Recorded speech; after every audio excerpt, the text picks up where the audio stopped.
Oo, mahirap lang kami at pangit ang bahay namin. Pero never kong kinahiya ang buhay ko. Pero once na dumalaw ka sa bahay namin, pagsisilbihan kita. Ipagluluto kita ng gulay at tinolang manok. Aanhin ko ang mayamang kamag-anak. Malaking bahay, pero hindi ka makapasok.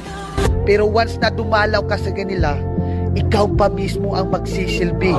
Gagawin kang tagahugas, linis ng bahay. Pero minsan, pag gusto mong humingi ng tulong, parang hindi ka nila kilala.